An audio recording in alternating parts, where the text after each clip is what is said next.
For what guilt was she killed? Have you heard, my dear, about the Uyghur Muslims and the systematic, legalized persecution they face from the Chinese government? There seems to be no solution to the racism and violence practiced against them. And whether you are a Muslim, a Christian, or simply an ordinary person regardless of your faith, you would certainly never accept such injustice.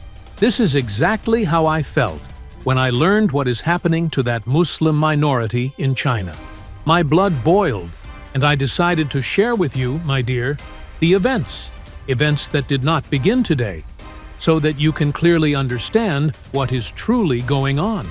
But before we begin, don't forget to subscribe to the channel and activate the notification bell so you receive all our new content.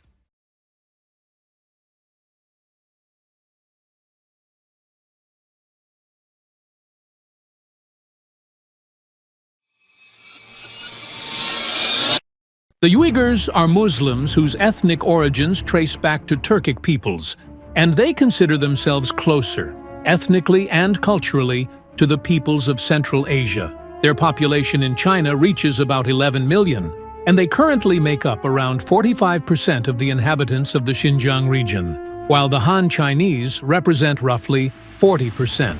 This region lies in the northwest of the country.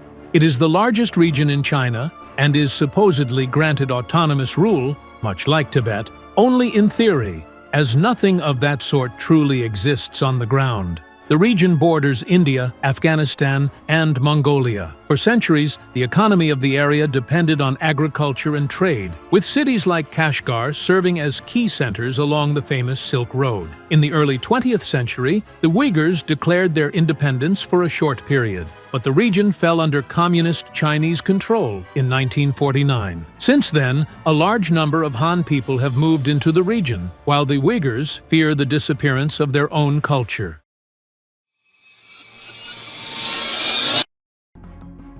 Looking at the history of Muslims in China, we find that their first appearance dates back to the 7th century, through arrivals from the Middle East, who established the first mosque in the country in the commercial port of Guangzhou. It was built so that Arab and Persian traders traveling along the routes could perform their religious practices inside it. During that period, some merchants decided to settle in the Chinese ports and in commercial areas located near the Silk Road. As the years passed, specifically during the 13th century, and with the Mongol Yuan dynasty rising to power, the situation changed somewhat. The number of Muslims coming to China increased in unprecedented ways, and many of them worked for the new rulers from the lineage of Genghis Khan, especially Muslims from Bukhara and Samarkand. In addition, hundreds of thousands of young men from Central Asia were recruited and transported to China to help control the Mongol Empire. With time, and during the 18th century, some of the native populations objected to the rising numbers of migrants,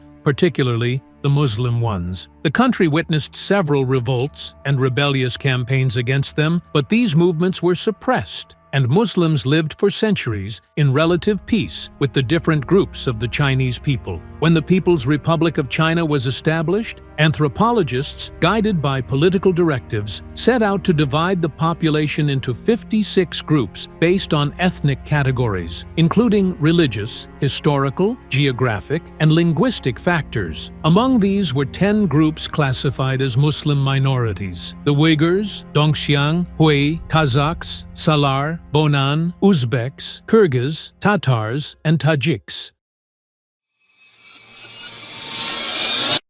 And if this is the fate of the Uyghur Muslim children in China, then what kind of oppression and repression do the adults face? In reality, the Uyghur Muslim minority in China, along with several other minorities, is subjected to systematic persecution aimed at eliminating their presence in the country. Human Rights Watch stated in a report published in 2020 that the Chinese government is committing crimes against humanity against the Uyghur Muslim minority and other Turkic-speaking groups in the Xinjiang region. This report was published under the title "Break Their Lineage, Break Their Roots," and it was prepared in cooperation with the International Human Rights and Conflict Resolution Clinic at Stanford Law School. The findings of the report were based on government data, official documents, and media and research reports issued from within China, all indicating that Beijing is pursuing systematic and wide-ranging policies that include detention, torture, cultural persecution, and other crimes. Sophie Richardson, the China director at Human Rights Watch, said that the Chinese authorities persecute Turkic-speaking Muslims systematically, targeting their lives, religion, and culture. She pointed out that China claims to provide vocational training and methods to combat extremism, but such rhetoric cannot conceal a grim reality of crimes against humanity. The report also highlighted crimes including imprisonment and deprivation of liberty in violation of international law, persecution of a specific religious or ethnic group,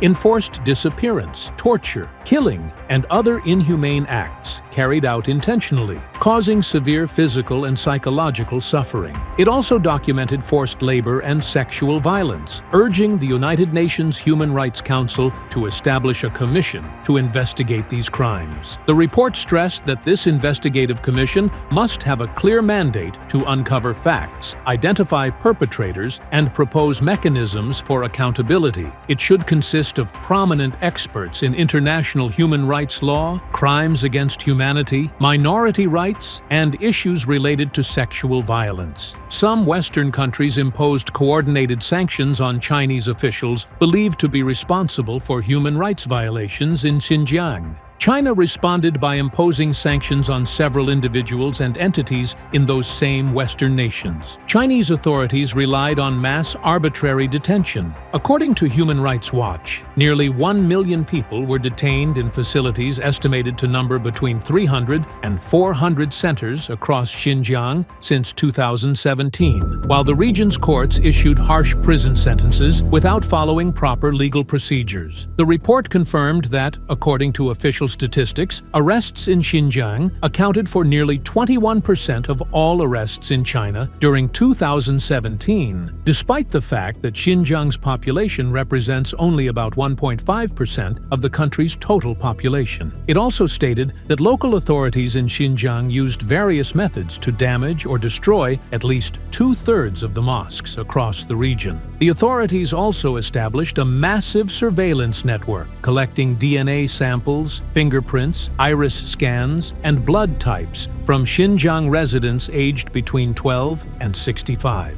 Sophie Richardson further affirmed that the Chinese government's policies have deeply affected the Uyghur minority and other Turkic-speaking groups in Xinjiang during recent years, adding that these violations occur systematically and on a wide scale. Uyghur Muslim women face a significant amount of persecution, violence, and harm, as authorities implement measures aimed at preventing women from these minorities from giving birth to new children, including forced sterilization and abortion. But the situation is even worse than that. The BBC obtained testimonies from women who had been detained in the Chinese re-education camps for Uyghurs, indicating that they were subjected to group rape. These massive camps, where more than 1 million Uyghur Muslim men and women are held, are described by China as centers established to re-educate Uyghurs and other ethnic minorities. Human rights organizations state that the Chinese government has gradually stripped the Uyghurs of the religious freedoms and rights they once had, culminating in the establishment of a system of extensive surveillance, mass detentions, forced indoctrination, and even forced sterilization.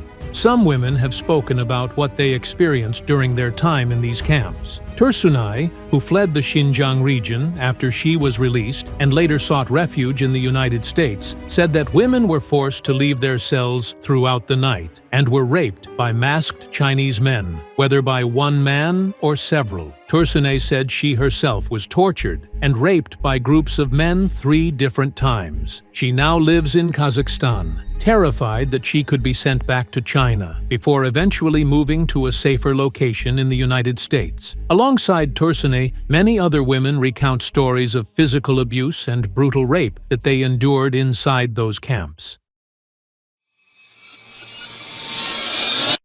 A set of secret documents has been leaked, revealing the prevailing detention conditions in secret camps in Xinjiang. These documents and data were obtained after a hack of Chinese police computer servers, and they also include details of policies to kill detainees attempting to escape from the camps. The documents provide precise details about Beijing's use of so-called re-education camps and official prisons as two separate but parallel systems for mass detention of Uyghurs, raising doubts about the Chinese government's polished official narrative. Many contradictions emerged from internal police directives, prison guard rotation schedules, and detainee photos that were previously unavailable. This calls into question the government's claim that the re-education camps established across Xinjiang since 2017 are merely schools. The documents also expose that China's widespread use of terrorism charges, which has resulted in thousands of other Uyghurs being imprisoned, is actually a pretext for a parallel system of detention, with police databases filled with arbitrary and harsh sentences. The leaked files and documents include more than 5,000 photos of Uyghur Muslims taken by police between January and July 2018. Using the accompanying data and information, it can be verified that at least 2,884 of these Uyghurs were detained. Some of the photos from the re-education camps show armed guards surrounding the detainees. Despite this, senior Chinese officials have repeatedly denied the use of coercive methods. In 2019, Chinese Foreign Minister Wang Yi claimed that the education, training, and rehabilitation centers in Xinjiang were schools that help people free themselves from extremism. The truth is that many Uyghur Muslims and others were arrested or detained simply because of their Islamic appearance or because they had visited Muslim countries. The photos provide a unique visual record of how large segments of the Uyghur community were crammed into prisons and camps, person by person. The primary goal of the Chinese government is to eliminate Uyghur Muslims and others, erasing the Uyghur identity.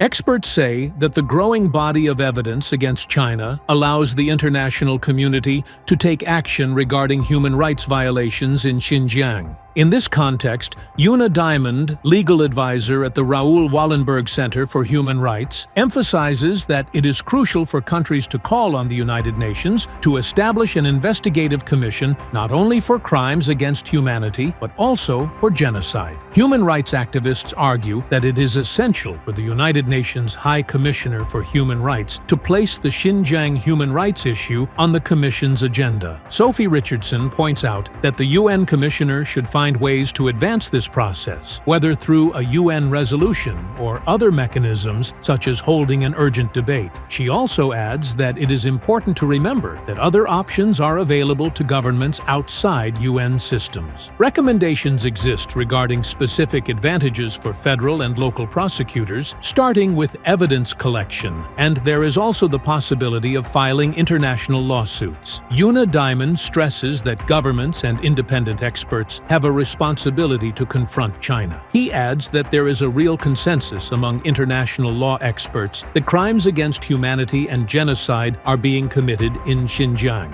Accordingly, governments must continue to use the International Magnitsky Human Rights Accountability Act or impose sanctions for human rights violations against individuals and entities most responsible for the Xinjiang human rights crisis. Experts believe that such legal efforts can provide support to the Uyghur community and other minorities living outside China. Sophie Richardson also highlighted this point, saying, "We want to send a message to the Uyghurs, Kazakhs, and Turkic-speaking communities inside and outside Xinjiang that we fully recognize that you are living through a continuous nightmare, and we will do our utmost to push the accountability issue forward." What the Uyghur Muslims are enduring, racism and persecution, reflects the harsh reality of the world we live in. We live in a profoundly unjust world on all levels. Uyghur Muslims are being killed, slaughtered, and raped, and yet there is little action. It is also unfair that an entire people continues to suffer this systematic persecution without those responsible stepping in to help.